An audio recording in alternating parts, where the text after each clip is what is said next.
Welcome back to another episode of Barely Legal in Web3.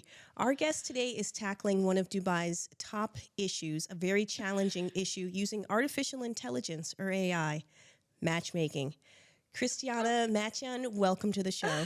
Oh my gosh, thank you so much for having me. So great to have you here. And of course, you're from New York.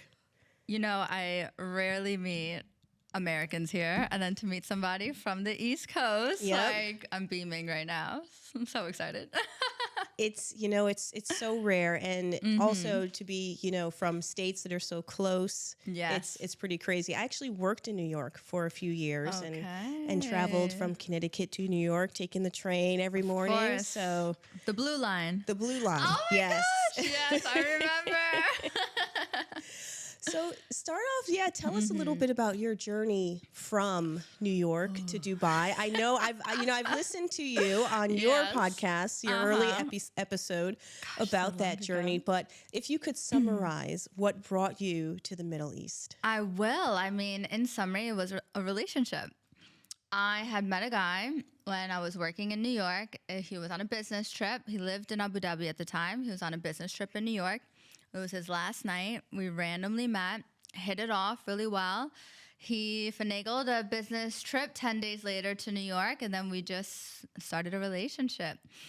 We did a year-long distance before, I made the decision earlier, but he wanted me to come out to the UAE to see it, since I think as Americans, people think the Middle East, it's so scary. Oh my gosh. Like, he kind of wanted to show me, it's not. This is a way different place than what's being basically on the media everywhere in the U.S. Yep. So with that being said, I made a very amazing decision to move out to Abu Dhabi in 2016. And I have been here ever since. Obviously, my life changed drastically and dramatically all at the same time, but I wouldn't change it any other way. I've always heard that if you want to excel in being a founder, you should solve the problem that has been one of your biggest problems. Of course, because you have firsthand experience. Exactly. You know it intimately. You know what, everything that you've faced, everything you've dealt with, particularly in Dubai. Oh, yeah. Where it's, everything goes. It is notorious for being a city that's very difficult to date in. But my journey and story and how I entered the love industry is that I started my career as an athlete. And then I was recruited by university. I studied finance. I know we were talking earlier about you used to live in China. Yep. So when I was a springboard diver, I traveled the world, and we used to train in Shenzhen. Ooh. Yeah, so living there, training the national team. So I'm familiar with China, not where you live, but yeah. And but after I studied finance, I decided not to go into that industry, and because of my experience as an athlete, I'd coached a lot. So I decided to get my master's in education. So I was teaching first grade and kindergarten in the South Bronx in New York. Wow. And then when I moved over here, I was teaching KG1 in Abu Dhabi. And so even though I had split from that relationship quite early on into me moving, I decided to stay. My parents are like, you need to come home. And because my entire family lives within 5 miles of each other in New York. So they were like, what? How could you move halfway around the world? Yeah. But with that being said, I decided to stay as I saw that the UAE is a place where you get promoted based on merit rather than longevity. So I kind of climbed that corporate ladder in education, became a teacher trainer, became a school leader, a published author, all before the age of 29. And I loved it. I loved working in education. And then lockdown happened. And during 2020, I'm a person, I need to do things. So we were home more, right? At that time I was living in Dubai, but commuting to Abu Dhabi. I just had more time on my hands. So I decided to start an Instagram account called Dating in Dubai, where I was documenting my experience dating here. And in all honesty, I think it's the best place to date in the entire world, because you can date the entire map. So many different cultures, people, customs, religions, especially if you come from more of a homogeneous kind of town or city. Not in New York, but but other places, it's a great way to explore what you're actually attracted to. Now, what I learned from that account was that people hated dating in Dubai. And I was like, what? It's the most amazing place ever. Wow. But that's where the problem kind of like, it was like a spotlight for me. I was you like, got to see that there was an issue. Yes, there's a problem here. And I've always been a solution seeker. So I said, I am going to solve dating in Dubai. Open up my matchmaking agency. There was like some other things that happened that kind of like forced me down that path. Yeah. As a school leader, the school that I was working in found out about the Instagram account, fired me within 24 hours. They were like, bye, this doesn't match the ethos of our school. And I was like, whoa, crazy. I wasn't doing anything silly on there or speaking anything like nothing past PG, like at all. Right. But I understand their decision. And without that decision, I wouldn't have then opened up my matchmaking agency, which then led to me opening up my app. So you went from athlete. I mean, I'm listening. Yeah, I'm like, it's hard to wow, this follow. woman has really, but no, I think it's amazing. And I think it really tells the journey.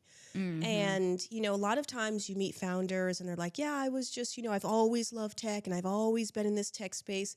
But it's interesting for me to hear. Yeah. And I think a lot of people who are listening and watching will also appreciate that your background is, you know, it is very fractionalized. It's coming from, you know, being an athlete and then you did teaching. But what's amazing to me is that you excelled in each one of those things. Well, I mean, yes, I did. Thank you, Jamilia, for pointing that out. I think that I've always been a person that I need to be the best. I've always had that in me, and no matter what I did. So even when like I had that Instagram account, like it gained some popularity, like I just always put in more than 100%. Yeah. Because I'm not competing with other people. I'm competing with myself. And I'm always competing to be the best version of myself. And I love, love, love taking risks. So after having the agency for a couple of years, or gosh, even less than that, we went global in 7 months.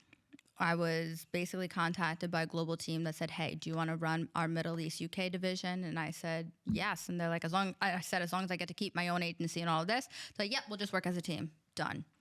And that happened 7 months in.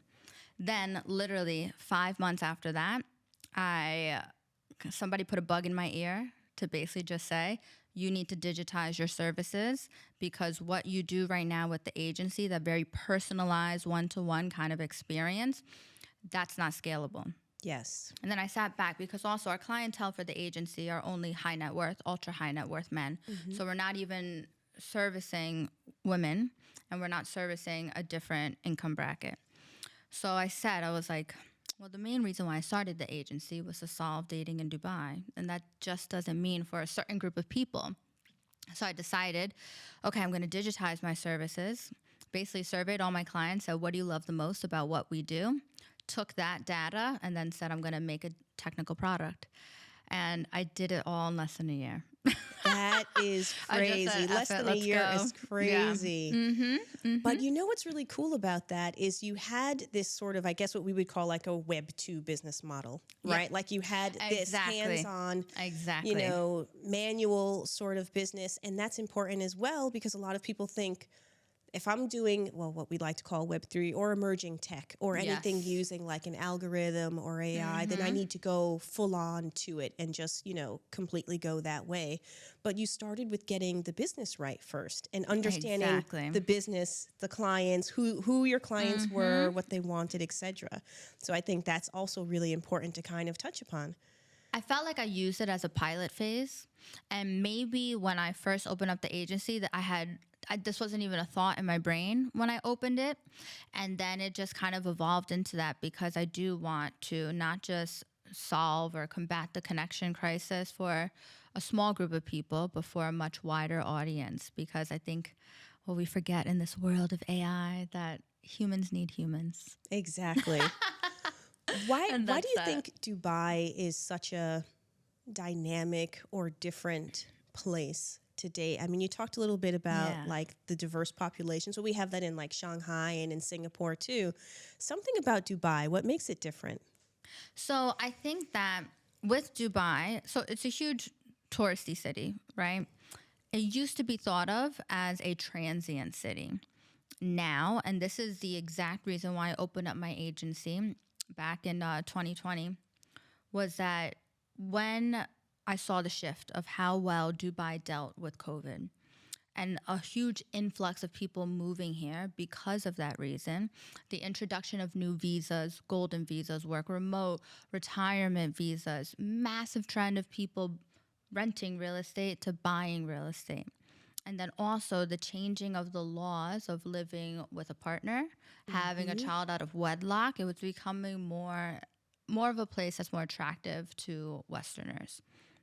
So I was like, this is the perfect time to kind of like strike whilst the iron is hot, and to be like the first public Western matchmaker, I think also did me like really good service, because gosh, I'm in over now probably like 150 media mentions because of all the success and love that we have created. Yep.